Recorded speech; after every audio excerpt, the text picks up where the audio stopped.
Hello, everybody, and welcome back to the Energetics Podcast.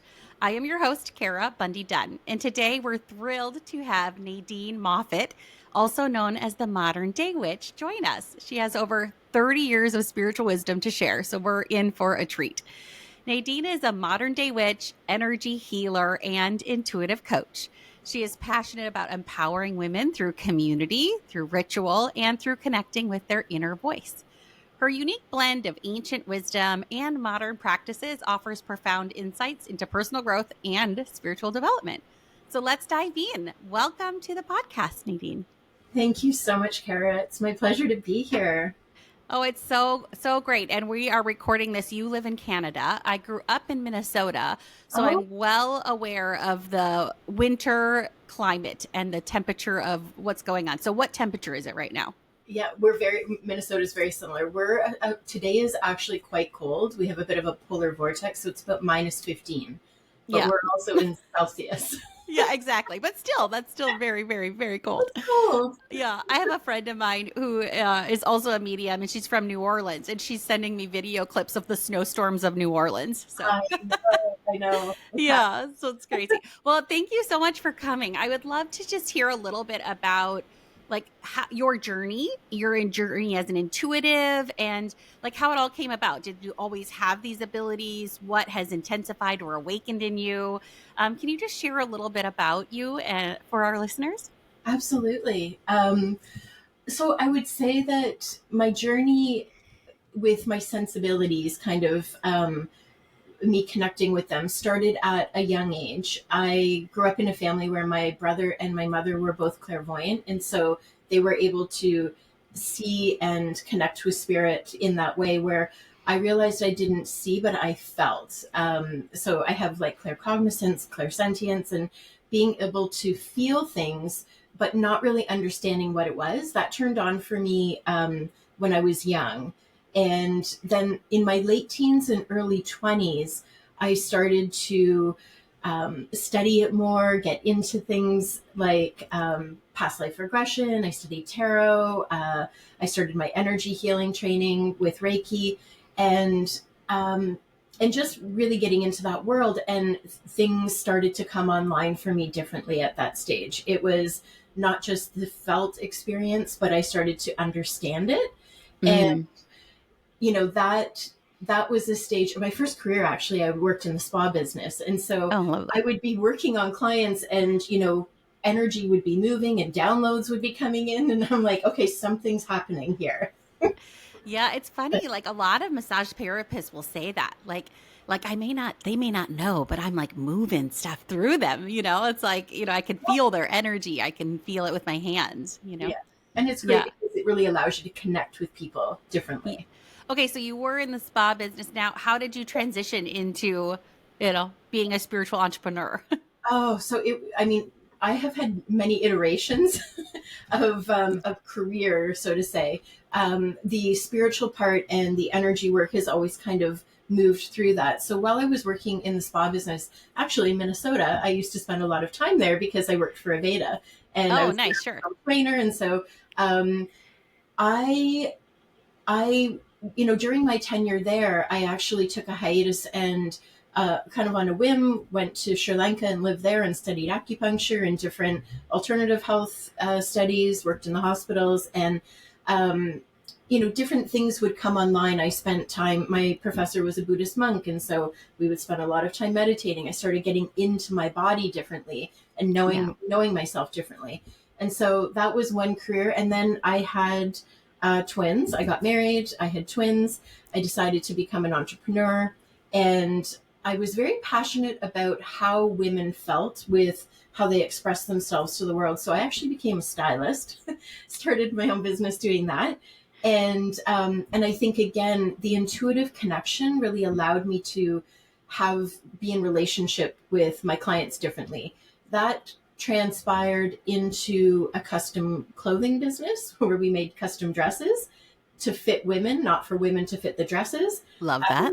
And so, again, really holding that passion about women embracing themselves and who they are.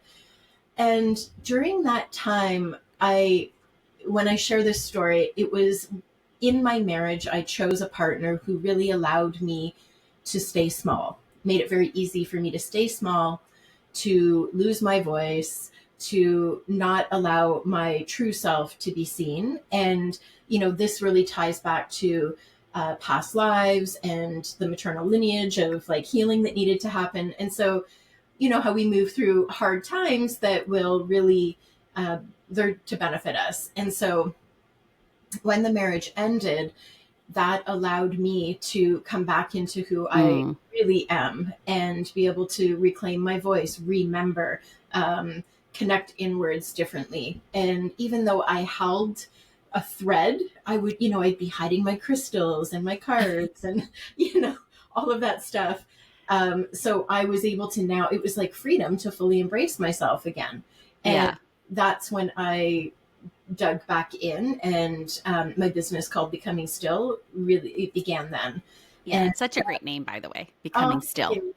thank you. Yeah, and, Yeah. and that's gone through iterations where I taught yoga and meditation and sound, and alongside of all of I was a doer of a lot of things for quite a while, and now I've been receiving messages from spirit of this is where we need to go, and so I'm following the breadcrumbs and making the changes. I actually think it's a really beautiful example too. Like my career has had, like I was in the corporate world for many, many years, and I felt like that. Like the corporate world was that limiting box that I needed to get out of to feel freedom and Mm-hmm. allow myself to be my full authentic self. But I think a few things that you said I thought were really profound in terms of, I used my intuition while designing clothes, while doing this, while doing that. And I think that's such a good aha for people listening that think, well, I'm not like you, or I'm not like Kara. Like I can't talk to dead people, or I don't know how to do all that stuff.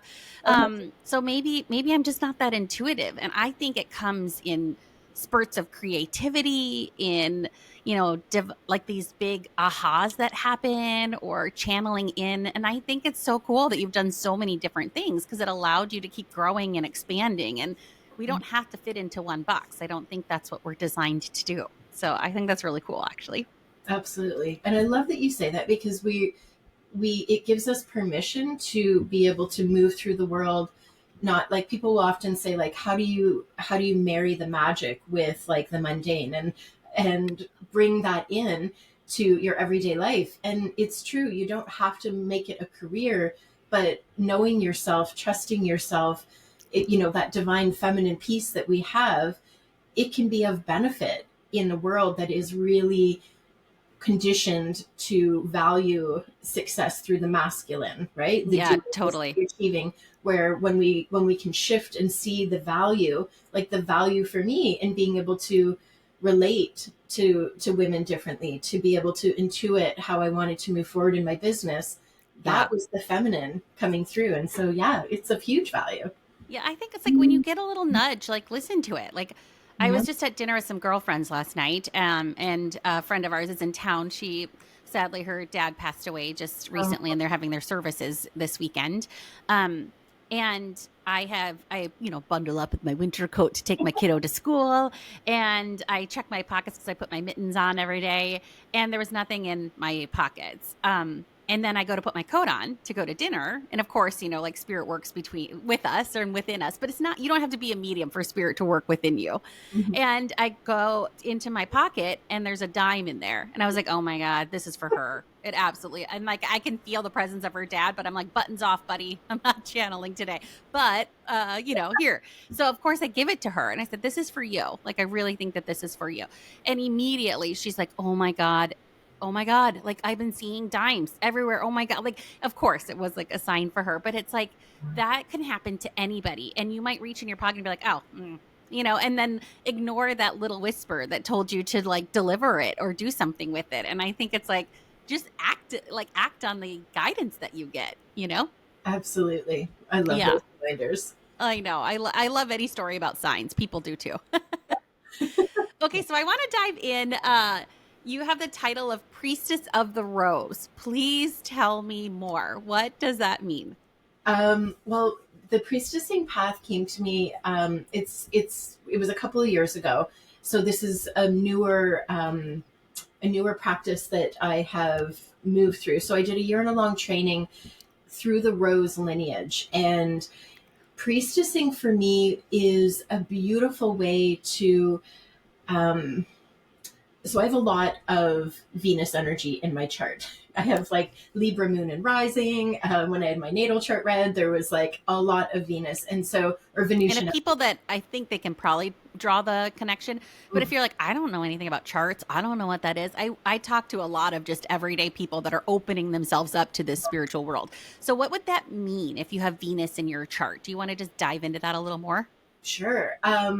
So I love beautiful things. I love to, it's important to me to have things look good and feel, and not like in a materialistic way, but just like there's something about the beauty in things that, and everything kind of like moving through the heart. And if you think of, um, and Libra is a sign, the zodiac sign that is also very much connected to Venusian energy.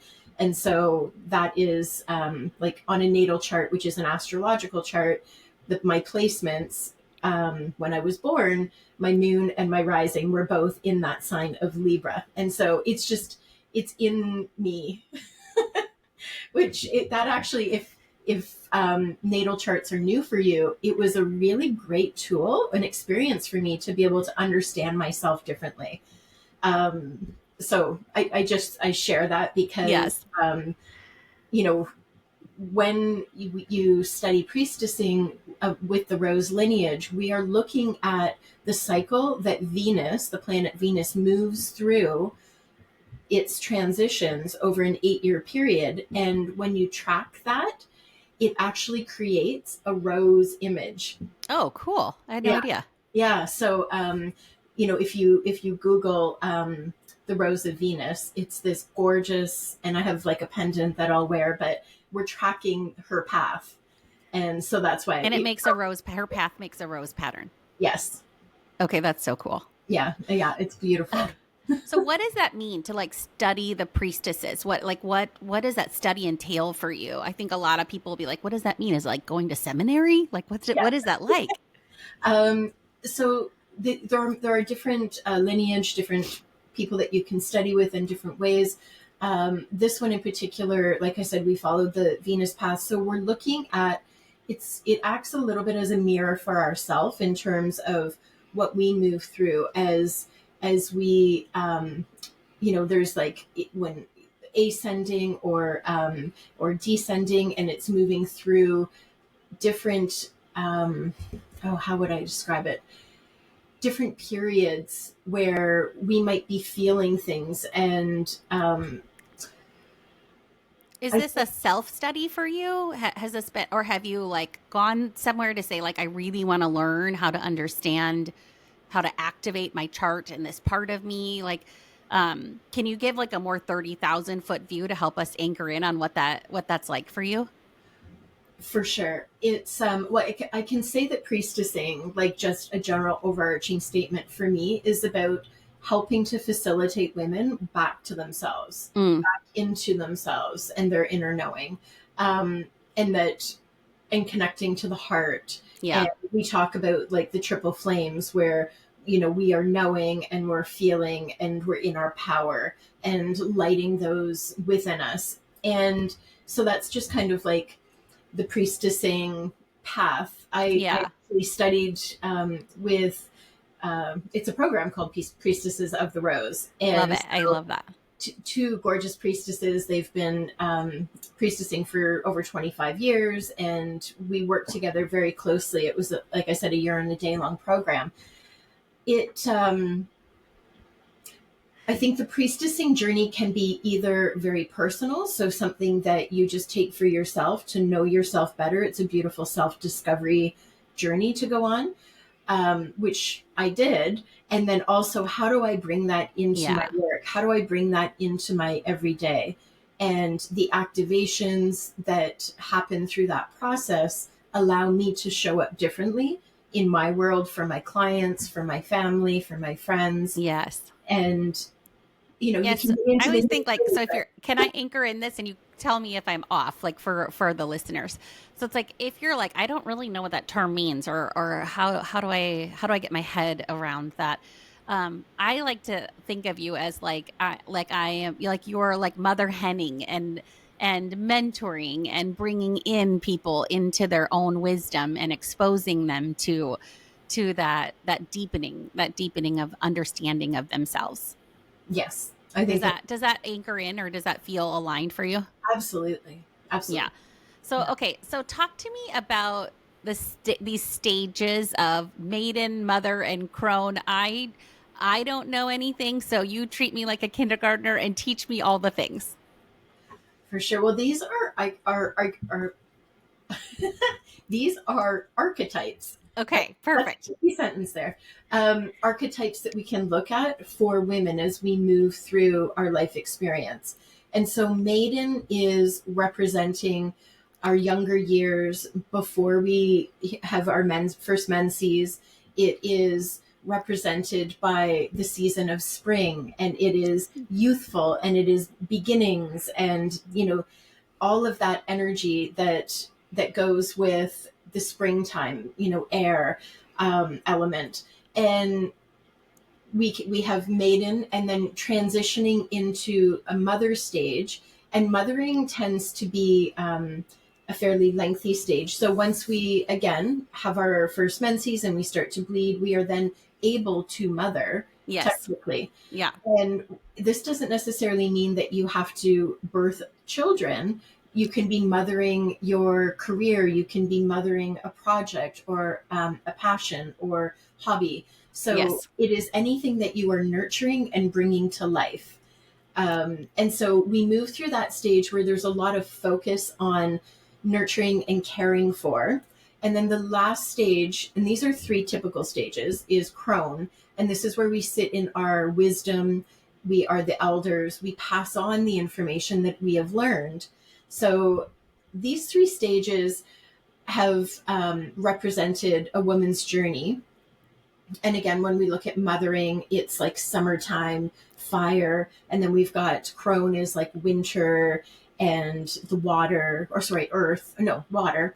And we are looking at this and recognizing that there's kind of a missing stage in there. And it Yes. might be because we have a longer lifespan now, but this in between mothering and crone, which I actually fall into this stage, and a lot Yes. of the women I work with do as well. It's like, so this is a more modern term that has been brought called MAGA.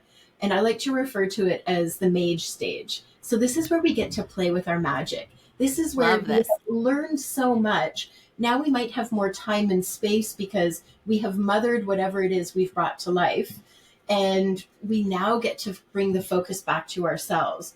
Before we sit in this elder stage, we Yes. now get to have some fun, and we now get to, all this lived experience, we get to be in it and use our magic and our gifts. Okay, so I work with a ton of people that get through that stage of like their kids, they might be still in the house, but they're like high schoolers, they're like moving into this college phase, but they're still in the prime of their career, they're in their top earning years, they're in this like season of their life, and they are starting to feel all the dissatisfaction and the, is this what I'm meant to be doing with my life, and all of that. And I think there's a direct correlation between all of that stirring that happens when you're like, oh, okay, I can like take off this, like, I have to care for everybody hat. And then what do I actually care about myself? Like, what's important to me, and what am I passionate about? And is this even the career I want to be in? And like, I kind of feel like there's a really strong correlation between this stage that you're talking about and what happens within us as women when we can take off some of those like caring for everyone under the sun hats that we wear. What do you think about that? Absolutely. This really, Kara, is like a second adulthood. This, Yeah. Oh, this is where we get to say, like, wait a minute, what is my place in this world? What am I doing? What do I want to do? Like you said, taking the focus off of everything you've nurtured, now we get to bring that back to ourselves. And I think that, we're ripe at that stage yes, for totally. being able to explore that.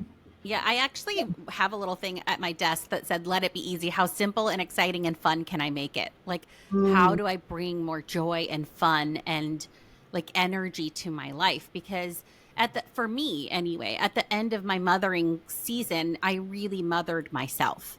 mm, It was a deep healing time for me to like really turn inward and go like, okay, you have to heal all of these ancestral wounds and this trauma and these stored low vibrational pieces that are in your like a cellular level in your body. And I feel like, I went from like mothering everyone else and, big departments I managed and my kids and my family and all the things, to really learning how to mother myself. And then now moving into this era of like, you're never like healed. You're always healing. I think it's like a forever journey, but I'm moving into a more fun season where it's like, okay, the healing doesn't have to be so thick and so hard. Like, I don't know, did you go through anything like that yourself personally?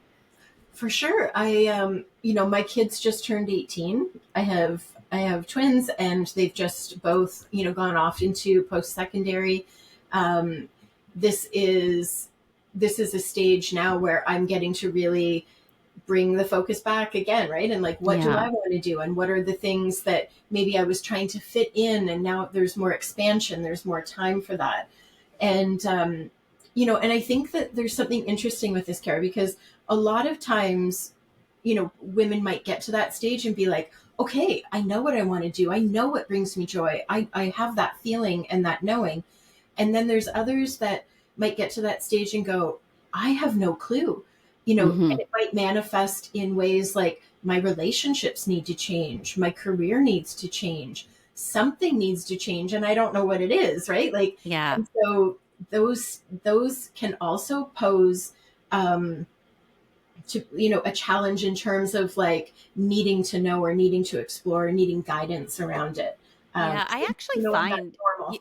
I totally agree with you. And I find that a lot of people start searching for answers outside of themselves when their life feels like itchy or discomforting. You're like, is it a new job? Is it a new car? Is it a new partner? Is it a new house? Is it a new workout routine? Is it like what is it I need to do that's new so that I can get rid of this like feeling I have? And like I think if you're going I personally think if that's what's happening, you're going through a spiritual awakening. You Yeah. are starting to really open yourself up, and you might just need to like shift your compass a little and like course correct a little and go, what am I feeling? Why am I feeling this way?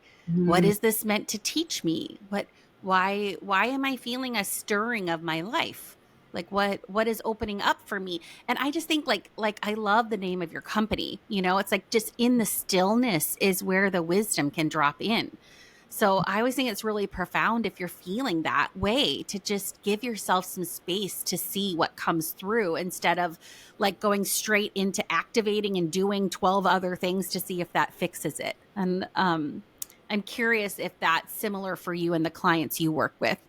absolutely. And I love what you just shared, and how it's really about bringing it back to ourselves. We get so caught up in the external, and it's not our fault. We're conditioned this I way. know. Like, everything is about doing, and Do do a do. real like masculine energy that is valued, highly, highly valued. And Yes. so we look outside of ourselves to see what is the answer, what should I do? And the work I do with women is to guiding back inward, because Yes. everything that we need is within us. And sometimes that's hard to access. And so Yes. that's the inception of the name of my business, Becoming Still, because when we are able to be still and be quiet, that's where we can connect. That's where we can hear our inner voice and the wisdom come through, and get a greater sense of the knowing.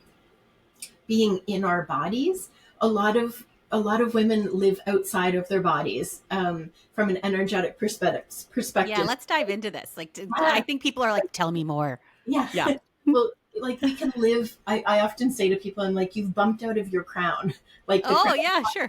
at the top of the head, right? We don't want to be in our bodies because we don't know how to be in our bodies. Energetically, it feels too messy, too mucky, too painful.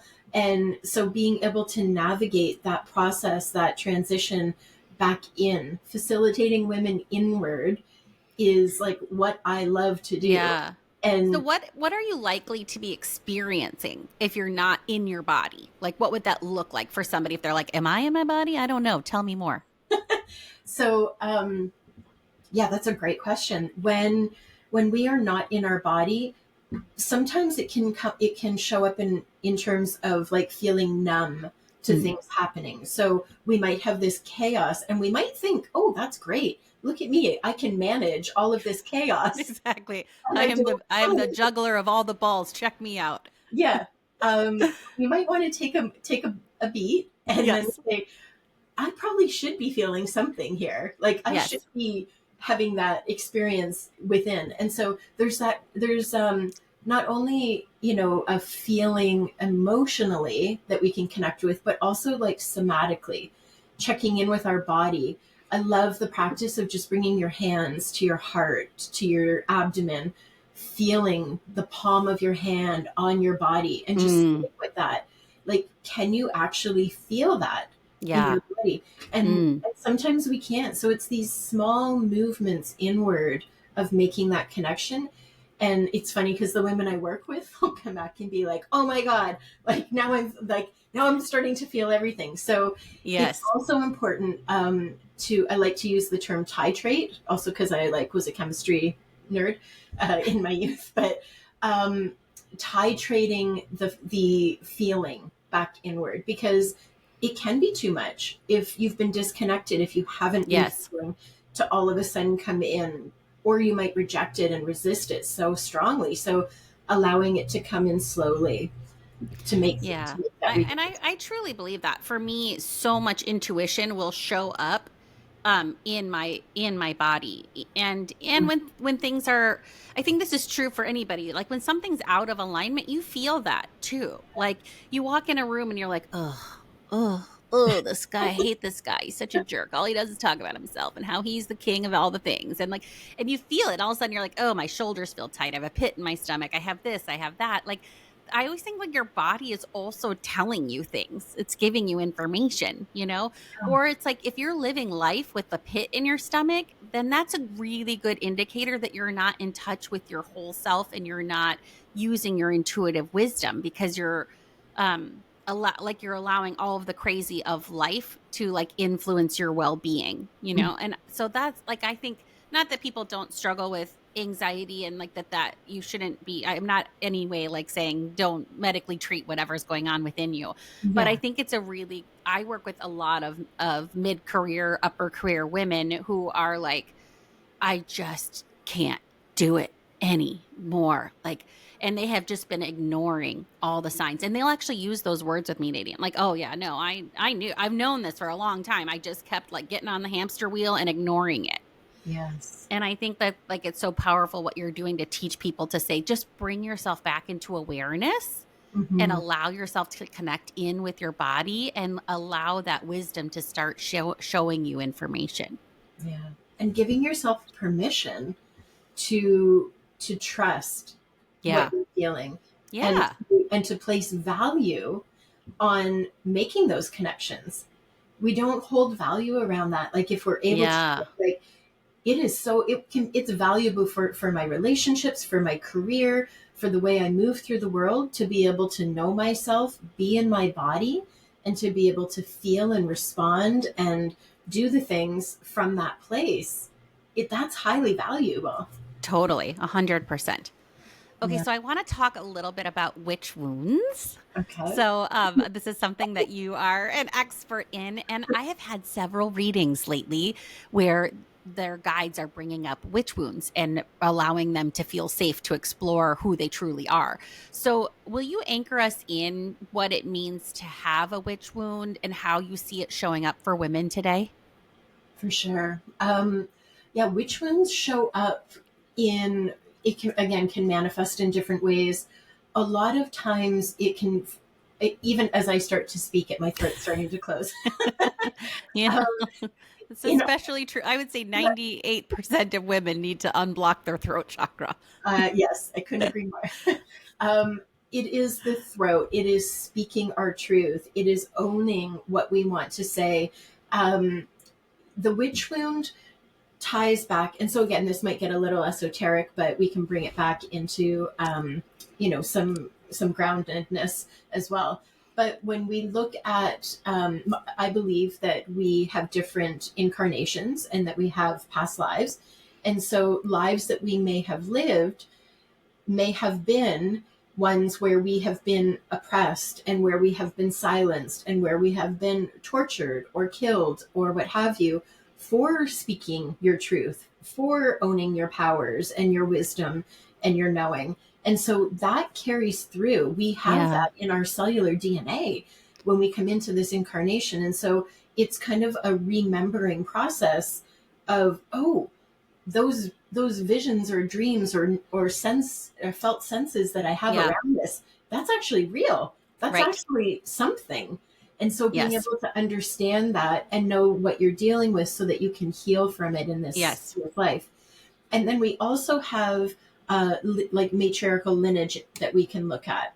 And that goes back, we were in our grandmother's womb when our mothers were being gestated. And so we hold energy and we hold woundings that our grandmothers may have had. And so, that goes back generations as well. So it can be direct lineage stuff that we're working through in our bodies, as well as our past lives. And this will show up in a variety of ways. I feel like witch wound and sister wound, witch wound, sister wound, mother wound. Oh my gosh, like the triple trifecta, right? But those things can sometimes bleed together. And what I mean by that, not to throw so many terms into this, but the sister wound can come up with witch wound because it's the not trusting women. Right, exactly. And this is a really hard thing. I have women that I work with where they didn't even want to join circles because they were scared of women judging them and what they would say. And because of the way, hundreds of years ago, women would turn on each other so that they wouldn't burn. And so, as a safety precaution. As safety, well, exactly. And it is today too, right? It's like if I'm critical of you, then I get to ignore me. You know what I mean? It's like I'm just going to be distracted by judging and gossiping about you instead. Yeah. Oh, it's a beautiful way to put it. And so, like, knowing that when we have awareness around it and a wanting or a desire to change that and to release that, that's when the healing can happen. Yeah. I think this is true in the corporate world too, where it's like the women that went before us were the first woman in the boardroom, the first whatever. And so then there was a little bit, I found when in the business world, there was quite a bit of like, well, if I bring another woman to the table, it diminishes my voice instead of like, oh, the more voices, the better. And I think that is changing culturally, but it's just another example of that like sister wound of what you're talking about, that how it might show up in the business world is like, oh, no, I need to shine. And if other people shine, it might diminish my shine instead of magnifying my light. Yeah. Yeah. And I think, when we can see it through the perspective of when I help a sister shine and I help her to rise, I rise as well. That's right. And we get to do it all together. All boats rise in the tide. Like, let's rise the tide. Yeah. Yeah. And so when somebody is scared to speak their truth, I get this in readings all the time, where especially when I'm reading women, and they'll show me their mother and then their mother's mother, and then they'll show me like, okay, this is an intergenerational lesson and you are here to break this. And I think a lot of women that are in our age bracket, like our mid-aged, mid-careered women, are being called to break these patterns. Like that's why we reincarnated at this time in history. That's why we are here right now as the planet is shifting and changing. Yeah, I mean, I really truly believe that. My guides tell me this all the time, and they will show me like, and they'll make my throat, like just what happened to you. They'll make my throat choke up, and I was like, okay, this is for you to learn how to hold space. And as you heal, you are also healing the generations that went before you. Like you can not only heal yourself, but you can heal them too. You can give them the courage to heal themselves as well. Like it can go backwards in time and forwards in time, if that makes sense. Like you can be the nurturer and healer of that wound. And I think like what you said, I want to just repeat for people to really let them sink in. If any part of you is scared to say the most heart-centered truth, then you probably have a witch wound. Mm-hmm. And I always say, like, it doesn't mean you're going to be like, I think your shirt's ugly. Like, not that kind of speaking your truth. Like, it's more like, oh, I'm repressing some part of what I want to say, or I'm going to walk on eggshells, or if I say that, I'll get crucified for that, or I don't want people to judge me, so I'm just not going to say that. I'm going to keep my mouth shut. Like, anything like that is really telling you you're not speaking your most heart-centered truth. And Mm-hmm. I truly believe that's what we're called to do at this time in history, is what is the most heart-centered way I can speak my truth. So not in meanness, but in heart-centered communication. And that seems to be something that comes up in my readings a lot. So I wonder if that's also true for you in helping people learn how to find their voice or hold space for themselves.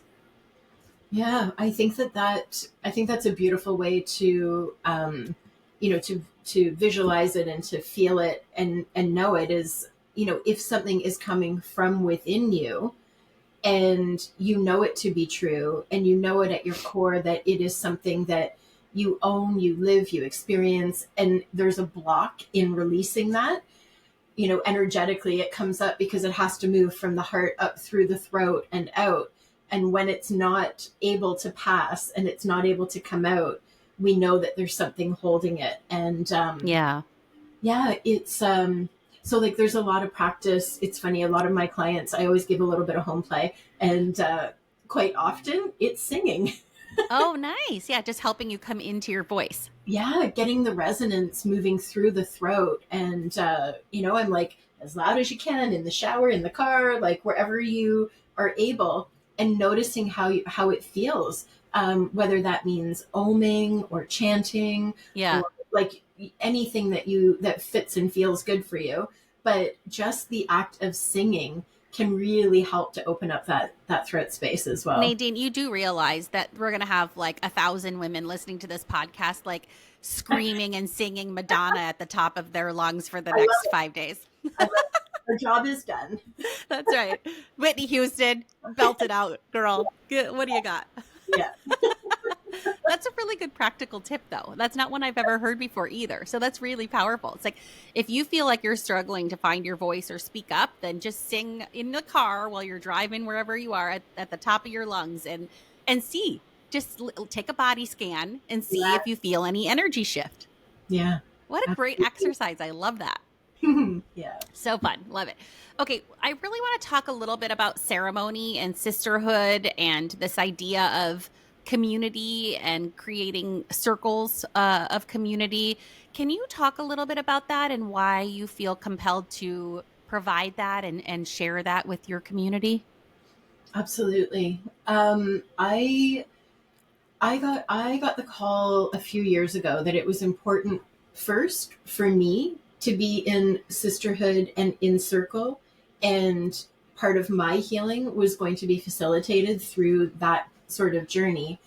And I literally, I'm sure I manifested it, and all of my sisters who I have a coven and we gather regularly, and I'm sure they all manifested it as well. But that was part of my healing work as well. And then I realized I want to be circle gatherer, ceremonialist, ritualist in that way where I gather women.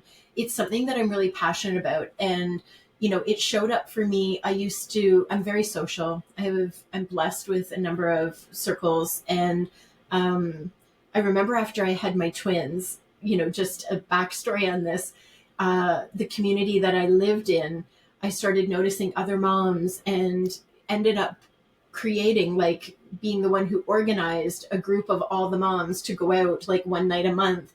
And like I literally started building circles, but for different reasons. Yeah, you're like, at first it started as margaritas and then it turned into sound bowls and all sorts of fun stuff. Yeah. So nowadays I gather women, we've been working with the moons for the last couple of years. And now I gather women with the wheel of the year. So the different days like equinoxes, solstices, and other days that are celebratory. And the power with this is when women come together and sit in circle and are able to share stories in a sacred space, healing Yeah. happens. Yeah, it's And true.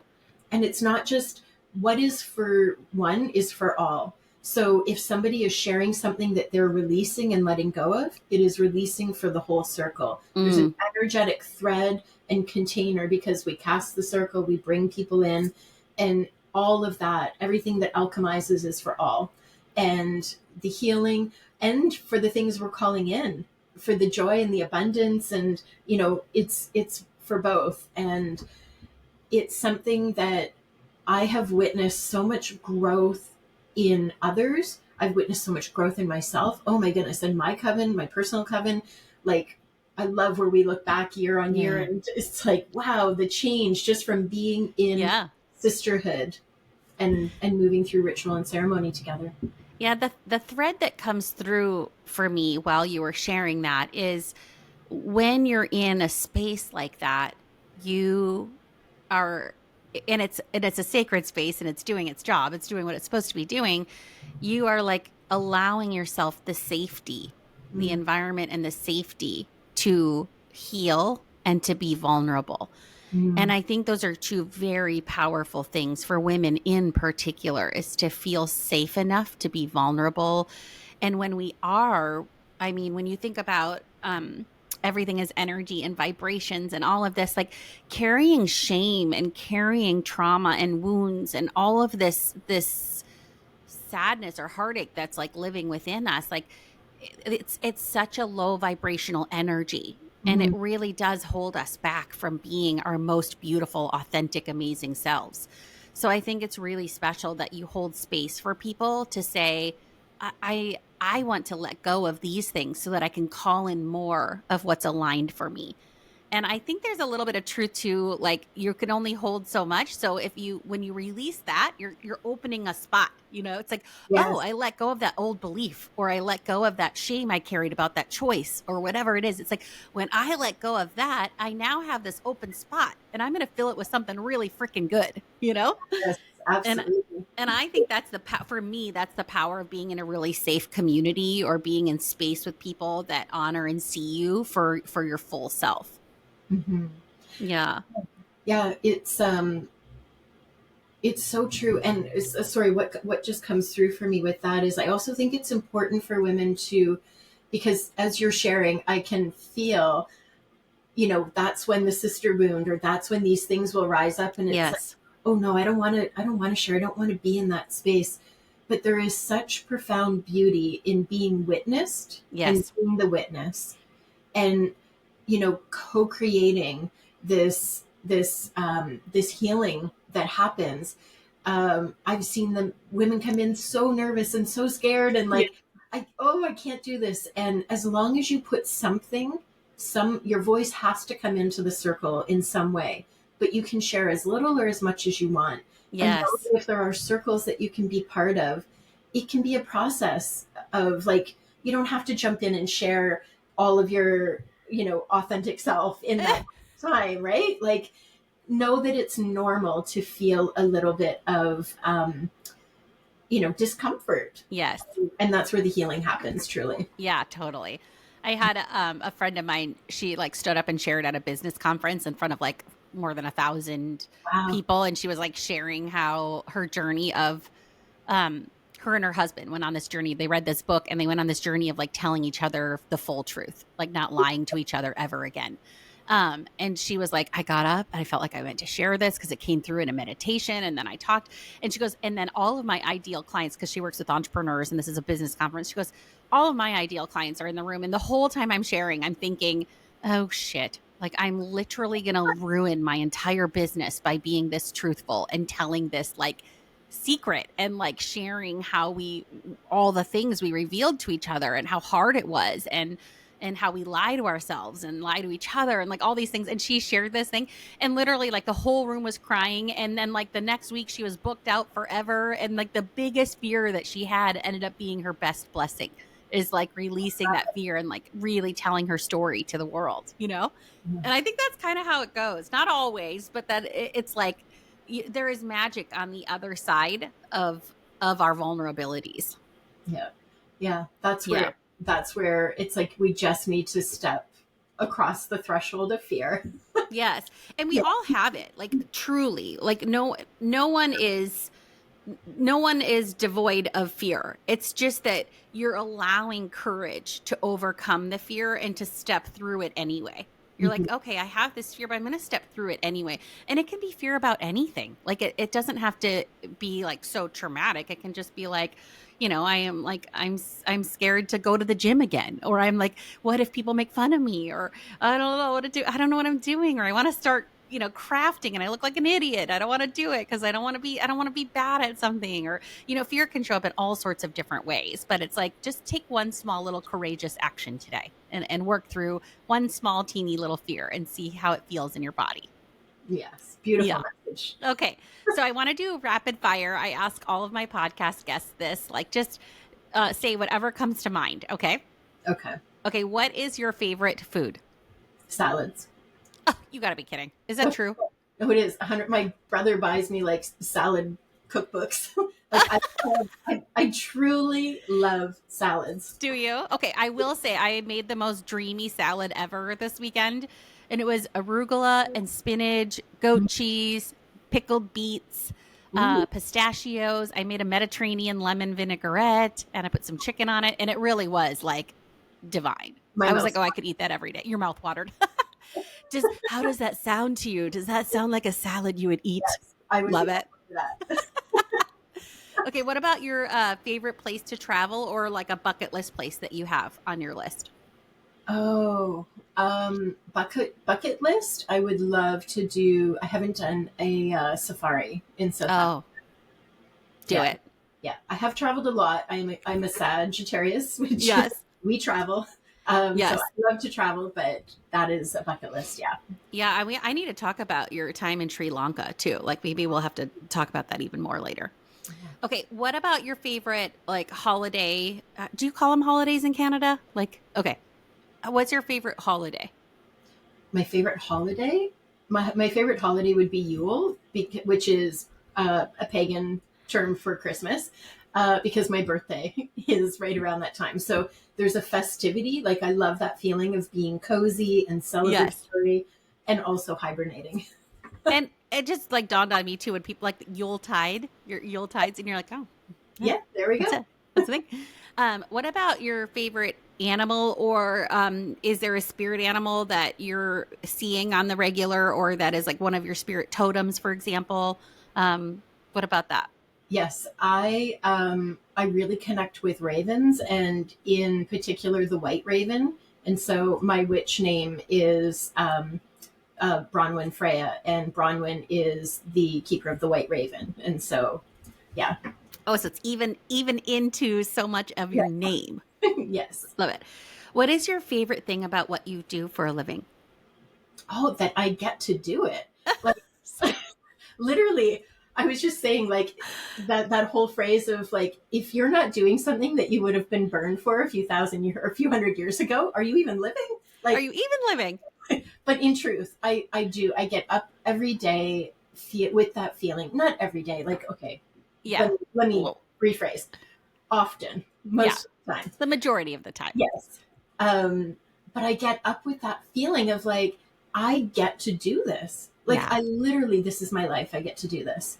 But, so that's like overarching. But really, when I get to see women knowing themselves differently Mm. and owning that, and like their physical body changes, the way they Yes. stand, Yes. the way they hold themselves, like, oh, like there's just something about it. And to think too, like I think about this a lot, the ripple effect of that. By you honoring that wisdom within you and your authentic self and your gifts and your uniqueness, by honoring and really living into that, you are having a ripple effect with people who then will have a ripple effect with others.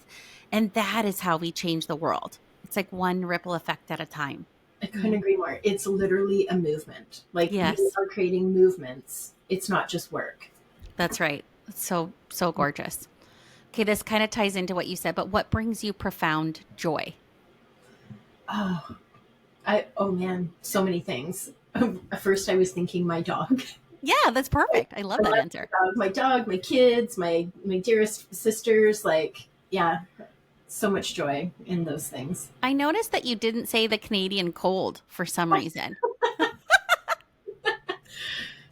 You know, Yeah. um, I I have am like a queen a of the sun. Like I don't need to be 120 degrees like sweaty, hot, gross. yeah. But I really love going for a walk in the woods, and it has been like below zero, so cold. Like I really haven't been able to do it, but now this next week is supposed to be nicer. But I just crave that. I crave that connection with Mother Earth and the sun. I'm like, please give me the sunshine. I do love the sun. I'm a fall girl. Oh, Like, yes, the yeah, fall's the best. yeah, the fall's the best. Yeah, I agree. Okay, what advice do you have for people that are trying to like strengthen their connection with their own guides and their own spirit team? Like, what would you tell them if they were listening today and you could put some wisdom into their heart? What would you tell them? Mm.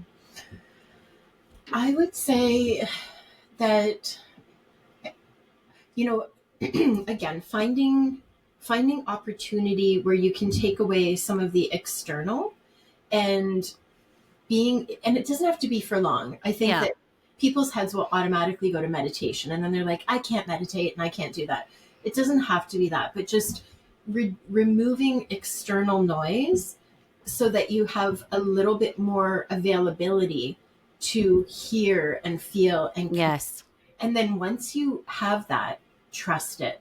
And Yes. so I love there's like little ways that you can play with it.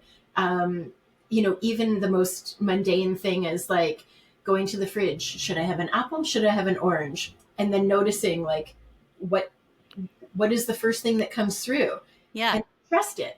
And like you're honing a craft and you're That's honing this skill. that's so good. Like just practicing your intuition with just the littlest of things. Yeah, like what is that? Do you hear something? Do you feel it? Do you know it? Like what are your Yeah. sensibilities? This actually shifted for me a lot personally when I used to go for walks with podcasts. I loved listening to podcasts, and we have one, so please listen to our podcast, especially this episode. However, when I started just saying, you know what, I'm just going to disconnect from my phone, disconnect from headphones. I'm going to just go for a walk outside of the city, even if you can just do it once a week, you know. Yeah. And I just said, okay, I'm not going to listen to anything. And at first, it was very uncomfortable, like my mind would be like, blah, blah, blah, what I'm thinking about this and I'm thinking about that. And oh, is there a squirrel over there? And oh my God, and I have to build this list and I need to go to the grocery store and da, da, da. And it really started with a lot of noise in my head. And now, even now, it might start like that for the first couple of minutes. And then I really just like sink in and be like, okay, team, what do I need to hear today? Like, what's the wisdom? What is an aligned action for me today? And it's amazing how many like ahas happen, Yeah. as I just hold space out of the busy. And it's like, I think it's just that simple. Like, if you're not somebody that wants to sit in meditation and be like, and like what you think meditation might be, it's like, then just get out in nature without your phone for 5 or 10 minutes and just see what happens. Exactly. And I think there's one other thing I want to share with that Okay. is move through it with grace and Oh, yes. passion for yourself Yes. because there's no expectation. Like I think we can get so bogged down with like I can't do that and oh it didn't, like just be gentle with yourself. I also think as people are healing and opening themselves up and awakening spiritually, they think it has to be so serious too. Yes.